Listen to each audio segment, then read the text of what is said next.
queridos, ó Deus, muito obrigado por esta oportunidade, muito obrigado, Deus, por esta noite, muito obrigado pela vida da bispa. Meu Deus, esse lugar não é outro lugar senão a casa de Deus, as portas dos céus. Pai, envia os teus anjos agora com espada de fogo para dissipar, para destruir, para desfazer todo o mal. E que este irmão agora, eu quero que você abençoe agora esse irmão que você está segurando a mão. Meu Deus, que esse irmão agora, que está à direita, à esquerda, seja abençoado agora, em nome de Jesus. Pai, que ele venha receber, meu Pai, a bênção que enriquece e não acrescenta dores. Então nós declaramos vitória, em nome do Pai, do Filho e do Espírito Santo. Diga graças a Deus. Fala para o seu irmão, te abençoe no nome de Jesus.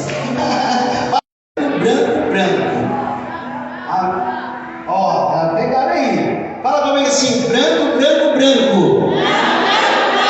Fala branco, branco, branco. Branco, branco, branco. A vaca bebe leite branco. A vaca bebe o que, irmãos? O leite? Ué, peraí. Mais uma vez, a vaca bebe? Irmão, sua mãe quer leite?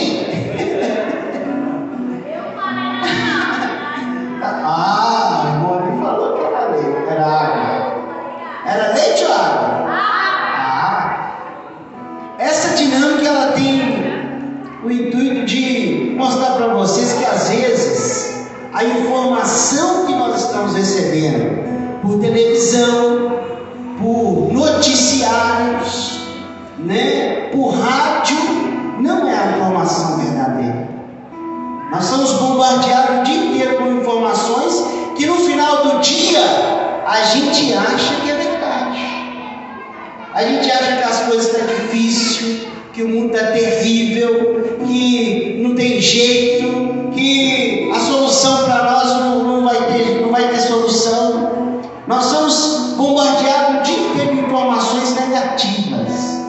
E quando você vem na igreja, você recebe a palavra que é verdadeira. Por isso que Jesus disse: conhecereis a verdade e a verdade vos libertará. Então, meu irmão, muitas das vezes a gente recebe as informações que não condiz com a verdade. A verdade é a palavra de Deus. Quem está com a palavra de Deus aí? Deixa eu ver. Levanta sua Bíblia assim e diga assim: a verdade é a palavra de Deus. Amém, irmãos? Quando a gente acha que tem um repórter, renomado, falando ali de uma informação, muitas das vezes não é verdade. Ou 99% das vezes não é verdade. Eu quero explicar, começar essa palestra, o pastor está falando muito bem a palestra, com uma informação. Esses dias, por exemplo, passou ali na televisão e falou lá, clínica de recuperação, pegou não sei quantas pessoas lá dentro. Então, sabe, aquela informação, ela é meio verdade, porque clínica de recuperação é uma coisa totalmente diferente do que comunidade terapêutica. Só que para eles, tanto faz, tanto fez. Não é o parente dele que está lá, não é a família que está lá. Eles não têm noção de quantas pessoas estão prejudicando. Aí eles colocam lá uma informação parecendo que é verdade, mas ela não é totalmente verdade. É uma informação que está manipulando as pessoas ali para acreditar que é daquele jeito. Então, estou aqui nessa noite também para defender as comunidades terapêuticas e também falar que clínica não existe, é importante, mas é diferente. E eu venho tirar um monte de dúvida aqui nessa noite, esclarecer um monte de dúvida. só que nós não vamos ter esse tempo. Eu vou até perguntar à bispa até que hora que eu posso ir. É que hora, bispa? A pentecostal pode ir até meia-noite. Amém, irmãos? Então, eu vou fazer o mais rápido que eu posso aqui. Porque eu também gosto, 40 minutos é o que a pessoa absorve. Depois já está cansada, não consegue absorver mais. Eu sou o pastor Edson, a minha igreja é lá no Itaipu, meu pastor é o pastor Alencar, a minha igreja é Aliança Eterna. Sou terapeuta formado, hoje estou formando em psicologia, já formei em teologia, mas o mais importante que eu formei com a experiência de ter um encontro com Deus. Amém?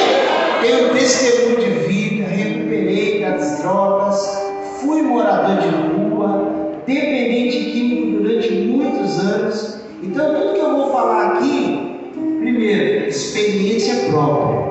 Segundo, experiência terapêutica. Terceira, experiência pastoral. Então, não é só a informação que vem aí pelo vento, não. Isso foi anos de estudos, 20 anos à frente de trabalho de recuperação. Então, eu sei muito bem do que eu estou falando. Então, eu quero passar para você o conhecimento, para que Deus possa me dar mais em nome de Jesus. Amém?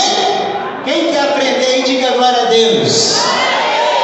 Primeira pergunta que eu quero fazer aqui nesta noite, aí você vai ficar com a resposta para você, talvez você não consiga me responder, mas dependência química é uma coisa que hoje chegou em todas as famílias.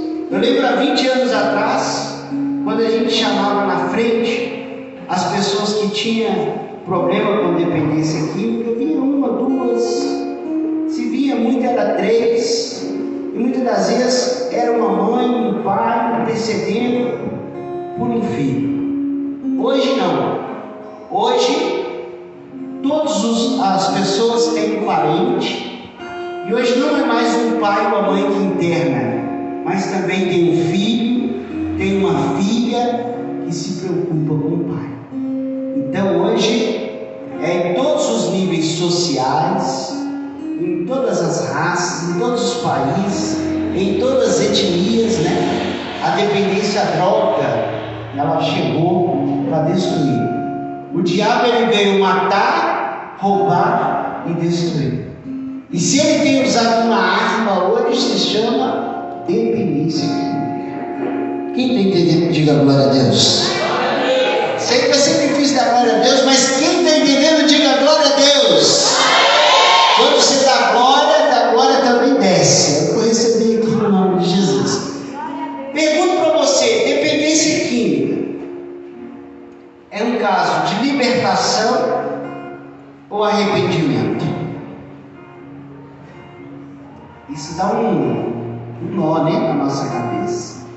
Porque quando eu falo que é libertação, a pessoa ela tira a responsabilidade dela. Aí ela vai falar assim: a culpa é do de. Quando é libertação, eu estou culpando quem? Fala comigo assim: a culpa. Pode falar, estou sendo orientado por Deus. Fala assim: a culpa é do diabo. Não é isso? A libertação, ela é quando a culpa é do diabo. E a gente muitas vezes fala que é uma macumba, uma maldição. A gente fala que é uma maldição hereditária, lançada, é uma praga, é algo feito. Isso existe. E eu creio que o nome de Jesus é poderoso para desfazer todo o mal na sua vida nessa noite, no nome de Jesus. Mas dependência aqui também não é só libertação, é arrependimento. Porque a pessoa se torna um dependente químico com a sua própria escolha, com as suas próprias escolhas, decisões. E muitas das vezes a pessoa que é um dependente químico, ela não começou a ser um dependente químico. Ninguém nasce um dependente químico. A pessoa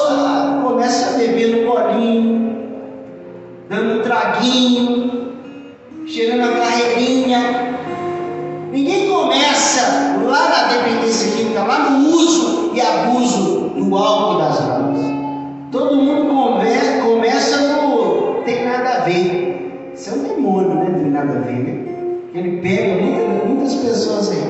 Tem nada a ver, é só um golinho. Tem nada a ver, é só um cheirinho. Tem nada a ver, é só um traguinho. É onde a pessoa vai indo, e aí aquele consumo vai aumentando, porque o organismo cria tolerância, e a pessoa vai indo sem ela ver. Quando ela assusta, o que ela fazia consumo de um dia, ela já faz ali uma semana, depois um mês inteiro, e a pessoa, daqui a pouco ela troca a sua vida, a sua família, tudo pela dependência química. Eu quero falar sobre recuperação e dependência química aqui por dois motivos. Primeiro, prevenção. Nós estamos aqui numa comunidade. Eu nasci em comunidade, tá? Nasci na comunidade aqui perto, aqui, tranquila, lá no Cabana, tranquilo, nasci lá, né? Mas quase não tinha problema com dependência química lá, com droga. E desde então, de criança, eu cresci vendo o que o álcool e a droga pode fazer com a pessoa. Eu cresci atrás do balcão de um bar. Minha mãe, nós morávamos num beco, nesse beco tinha um bar. Vocês lembram? Hoje quase não tem, mas aquela janela assim, que era feita de bar. Vocês lembram? Como é que chama aqui? Eu esqueci o nome. Alguém lembra aquela janela que punha? Esqueci.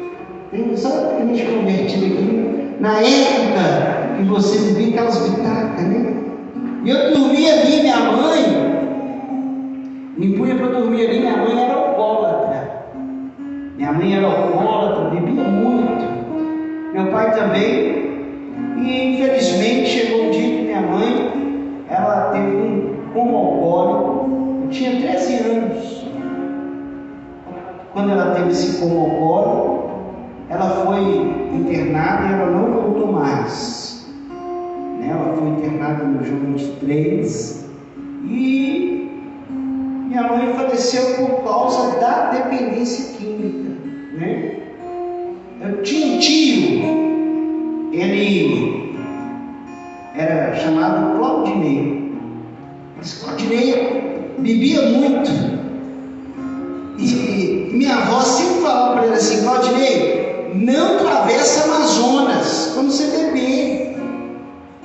E o Claudinei tinha arrumado a namorada do outro lado da Amazonas, e ele bebia e ia atravessar. Um dia ele foi atravessar a Amazônia bêbado, o carro pegou ele, matou ele na hora. Então só na minha família nós já perdemos mais de umas 5 pessoas com problema, com dependência química, álcool e droga. E hoje, infelizmente, muitas pessoas estão enfrentando essa dor de perder um parente, um amigo, né, uma pessoa próxima com dependência química. É uma arma que o diabo tem usado. Essa arma, ela tem sido usada contra todas as famílias. Não importa se você é crente, se você ora muito, se você ora pouco, se você jejuma, não importa. O diabo, ele é covarde e ele ataca. Mas nessa noite, levante a sua mão, eu quero profetizar. Mas nessa noite, eu quero profetizar que nenhuma arma forjada do inferno prevalecerá contra a sua vida. Receba essa palavra. E quero falar como prevenção e também como recuperação. A prevenção é como, vamos supor, eu vou dizer aqui um ditado muito conhecido que diz assim: é melhor prevenir do que? É melhor prevenir do que? Então a prevenção nos anos 90 existia. passava na televisão, as pessoas falavam, informavam os jovens a consequência do uso do álcool, a consequência do uso de drogas, crack, cocaína, maconha. Hoje não. Hoje essa informação ela vem da escola, que é muito pouco, vem dos pais e das mães, dos parentes mais próximos e do acesso à internet. Muitas das vezes a internet fornece informações de dados, né? Então, a prevenção, enquanto eu estou pregando aqui, Deus ele está quebrando maldição na vida dos seus filhos em nome de Jesus, mostrando para eles a verdade. Então, prevenir é melhor do que remediar. A recuperação é quando a pessoa já adoeceu e aí a gente tem que remediar.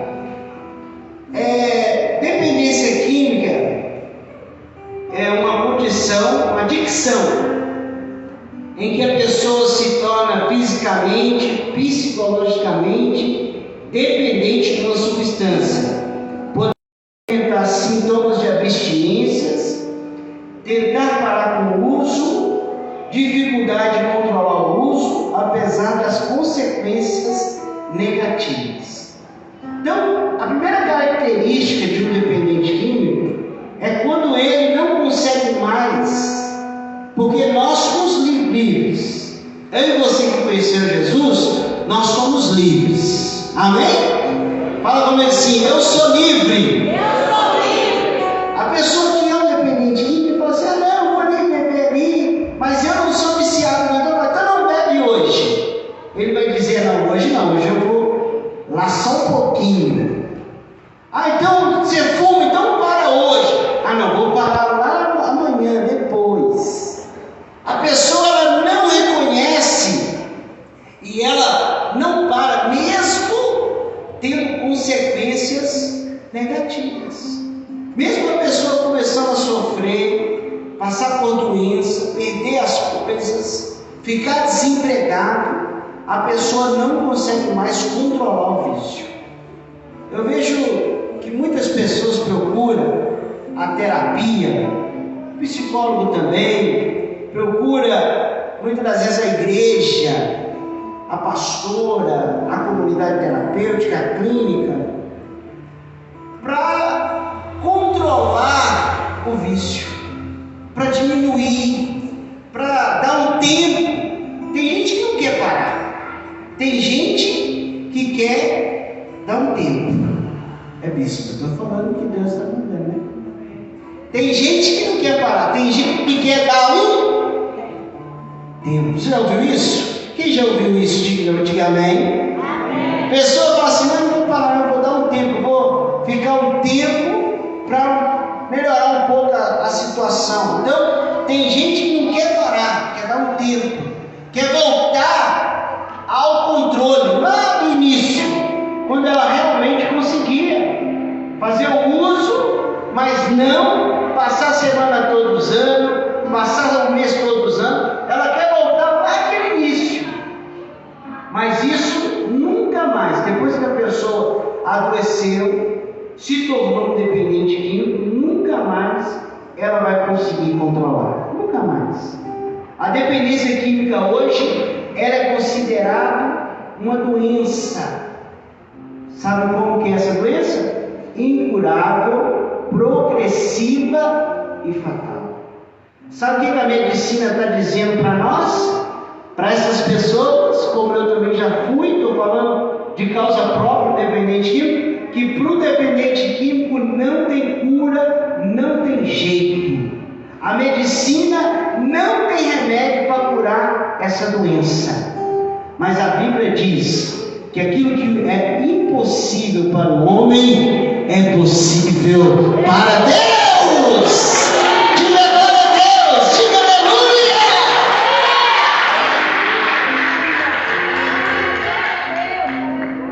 Nós assistimos casos de perto de pessoas que caminhando para a morte, e a gente diz: meu Deus, mas o que eu vou fazer? O que eu faço? O que eu preciso fazer? E nada melhor do que a gente orar, jejuar, buscar a Deus para a vida dessa pessoa. A dependência química é uma doença considerada transtorno mental. Os dependentes químicos são vistos como pessoas fracas, e isso é mentira. Pessoas fortes são as que mais ficam com essa doença chamada dependência química. Por quê? A pessoa diz assim: eu sou forte, eu consigo. Fraco é fulano que não consegue controlar, não é assim? Não, eu sou forte, eu consigo. Fulano não sabe controlar, não. Fulano é fraco. Ele não pode beber nem uma bolinha e já está bêbado, não pode fumar. Isso é mentira. Não é verdade que pessoas fracas são dependentes químicos. A maioria dos dependentes químicos são pessoas fortes, que brincou com a sorte, não é verdade? Brincou com o diabo. Pessoas de oração, pastores. Hoje eu tenho, em média, uns 6 pastores internados comigo, fazendo tratamento. Por quê? Não, comigo não acontece, com a minha família não acontece. E a pessoa vai lá, acha que é brincadeira, e na hora que ela assusta, o inimigo também entra ali na vida dela através da dependência química.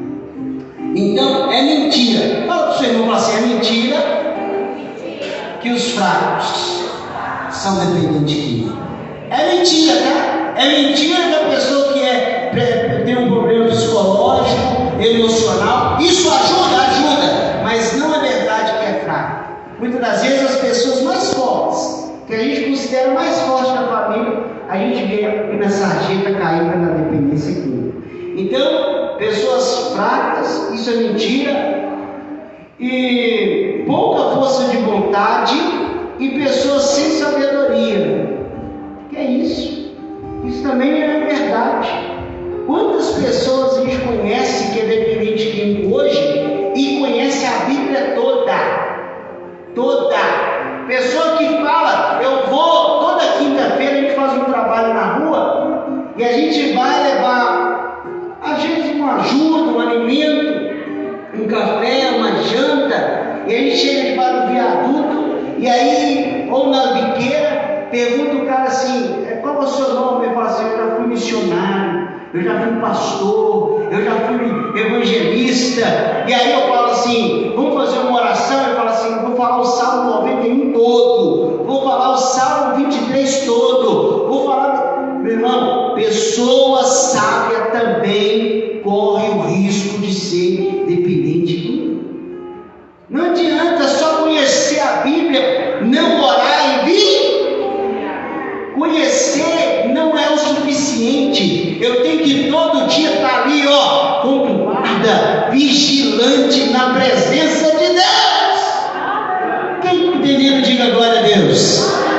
Fala para o seu irmão, fala assim: conhecer não é o suficiente. Amém?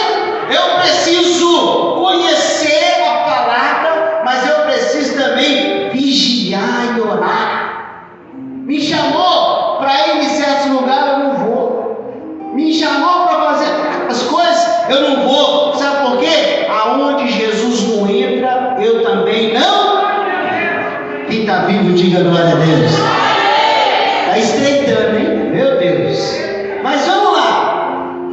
Isso é mentira. O cara é sábio, como que ele foi?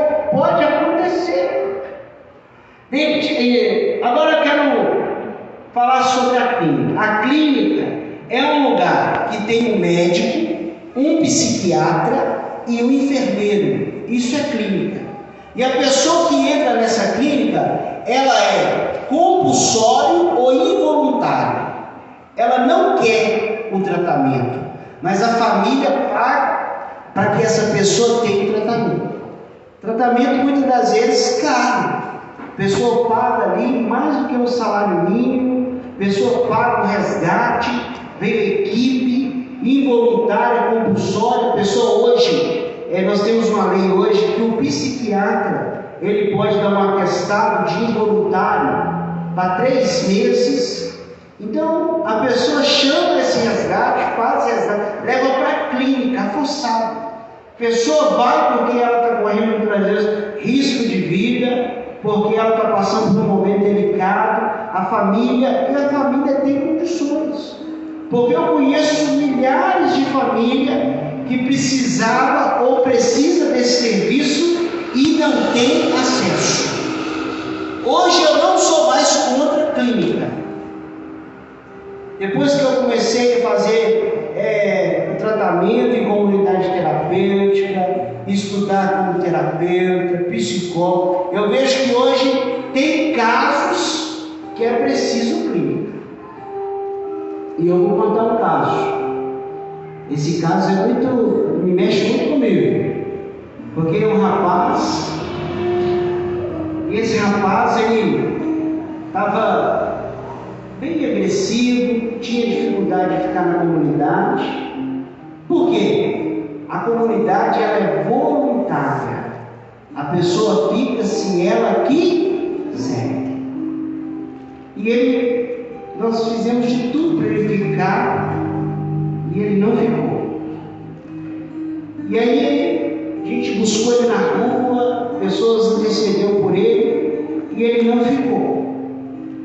Eu lembro que eu liguei para a mãe dele, falei assim: nós vamos ter que internar esse rapaz numa clínica, pela vida dele. Ela na hora nervosa, porque o independente químico, ele adoece uma família inteira.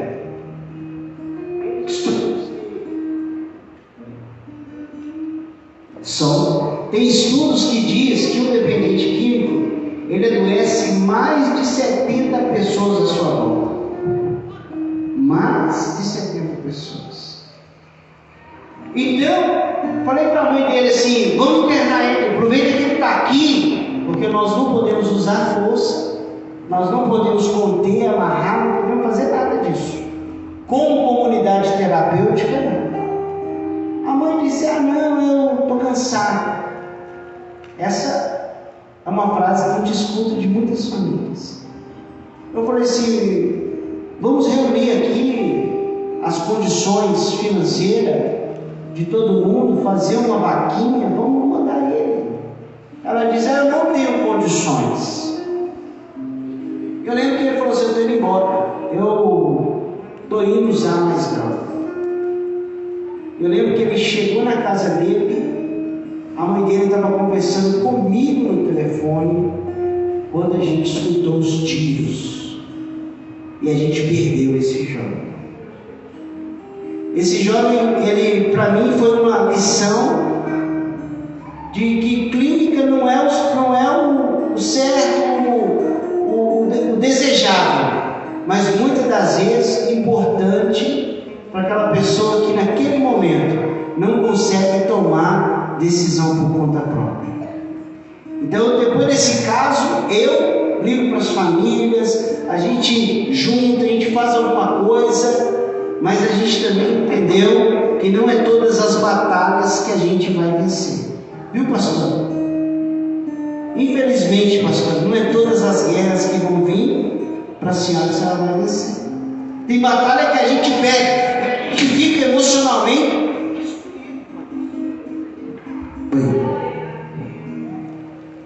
A gente fica emocionalmente destruído. Você acha que é bom para o pastor passar por isso?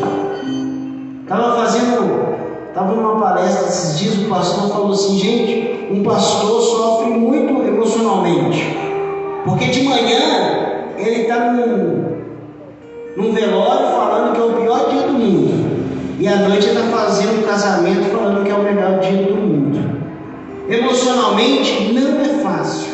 Não é fácil para a família, não é fácil para a bispo, não é fácil para ninguém. É uma batalha constante.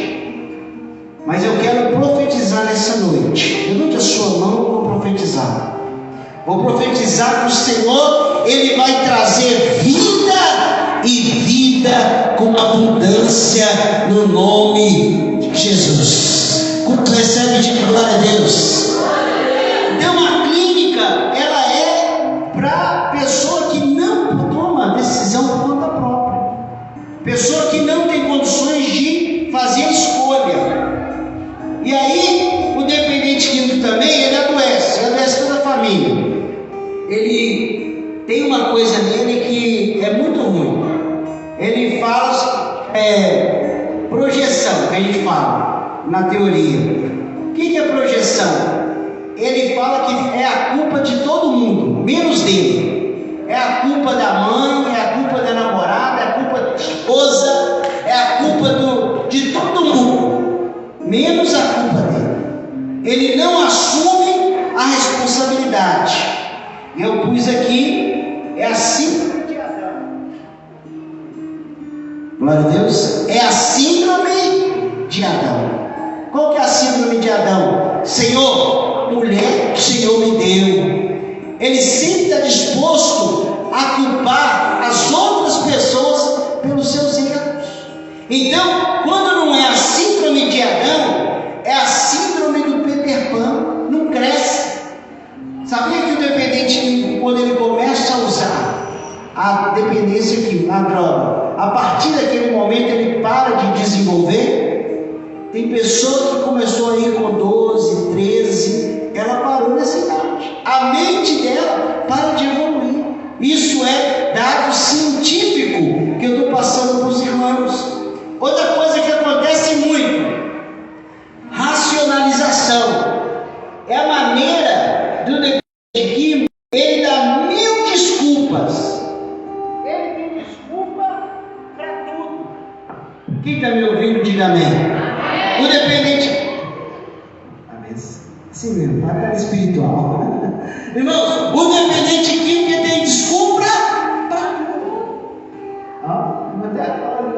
Tem desculpa. Ele é um ótimo 7000. Tudo você vai falar com ele, tem desculpa.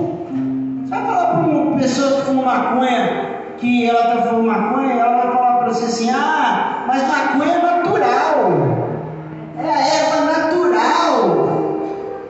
Não é assim? É natural, não faz mal. Irmãos, pimenta é natural. Faz mal, sim ou não? Sim. Se você comer um pote de pimenta, você vai ficar legal?